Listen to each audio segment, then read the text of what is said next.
సర్లే అత్త, మీరు గుడికి పోండి, నేను పోయి నల్లపూసల దండ ఎత్తుకొస్తా. నువ్వెందుకు లేరా, నేను వెళ్ళొస్తాను. లేదునా, గుడిలో ఏం కావాలో నువ్వు చూసుకుంటా ఉండు, నేను పోయి తీసుకొస్తాను. రే చిరు, నువ్వు పోయి అట్నే ఉండిపోయినావు అనుకో, గుడికాడ కార్యక్రమం అట్టాగే ఆగిపోతాది. వచ్చేస్తుందిలే అత్త, మీరు గుడి కాడకు పోయేటప్పటికి వచ్చేస్తుంది చూడు. వస్తానత్త. మేమిద్దరం వెళ్ళి నల్లపూసల దండ తీసుకొస్తాం, మీరు పదండి. పాపా, నేను బైక్లో బిన్న పోయేసి వస్తాను కదా, మళ్ళీ నువ్వెందుకు? అత్తోళ్ళతో పాటు కార్లో పో.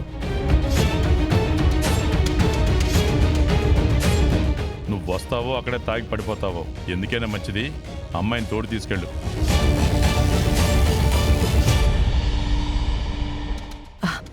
శుభకార్యం పెట్టుకునేవాడు అట్లంతా ఎందుకు చేస్తాడు? బైక్లో బిన్న పోయేస్తాడులే. వెనక ఆ పాప ఉండదంటే మెల్లగా పోవాలా? అవునత్త, నల్లపూసల దండ తేడానికి నాకు తోడెందుకు? మీరు ఆల్రెడీ ఆర్డర్ ఇచ్చి ఉన్నారు కదా, ఇట్ట పోయి అట్ట తేవడమే కదా. అవునరా, నువ్వు పోగానే ఇచ్చేస్తాడు. ఈ పాటికి వాళ్లే ఇంటికి తీసుకొచ్చి ఇవ్వాల్సింది, మర్చిపోయినాడో ఏమో. సరే సరే, మీరేం టెన్షన్ పడకండి, మీరు నేరుగా గుడికి పోండి, నేను పోయి దండ తీసుకొస్తాను. రేయ్, క్షణం ఆలస్యం చేసిన బాగో చెప్తున్నా, త్వరగా వచ్చాయి. ముహూర్తానికి నల్లపూసల కార్యక్రమం పూర్తి కావాలి. పొరపాటున నీ వల్ల పూజ ఆగిందా, ఆ తర్వాత నీ ఇష్టం. రేయ్, నల్లపూసల కార్యక్రమం అంటే భార్య మాంగళ్యం 4 కాలాల పాటు చల్లగా ఉండాలని చేసే గొప్ప పూజరా అది. ముహూర్తానికి జరిగిపోవాలా? అనుకున్న టయానికి నల్లపూసలు పడలేదనుకో, అది ఆ ఆడపిల్లకి మంచిది కాదు, మతికి పెట్టుకో. ఏందత్త నువ్వు, నేను వెళ్ళొస్తానని చెప్తా ఉన్నాను కదా, మీరు పదండి. సరే, త్వరగా వచ్చేయ్.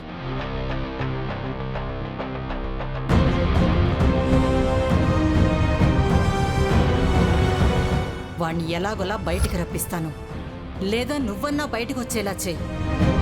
చిన్న అవకాశం వచ్చినా నాకు చెప్పు, వాడు గుడికి రాకుండా నేను చూసుకుంటాను.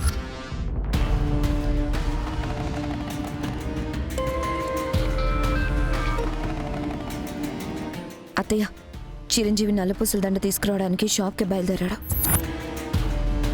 ఎలాగోలాగా అతన్ని ఆపండి చాలు. మావయ్య ఆల్రెడీ వార్నింగ్ ఇచ్చాడు, వాడు రాలేదంటే ఖచ్చితంగా ఇంట్లో నుంచి తన్ని తరిమేస్తాడు. ఇంట్లో నుంచి బయటకొచ్చాడు కదా, రాకుండా ఇక నేను చూసుకుంటాను. నువ్వు ధైర్యంగా గుడికెళ్ళు. సరే అత్తయ్య.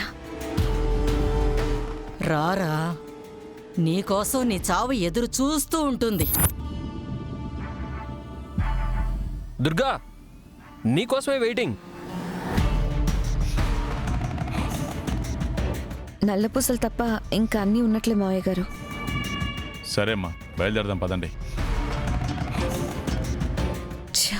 ఎన్ని ప్రయత్నాలు చేసినా ఈ కార్యక్రమం ఆపలేకపోతున్నాను.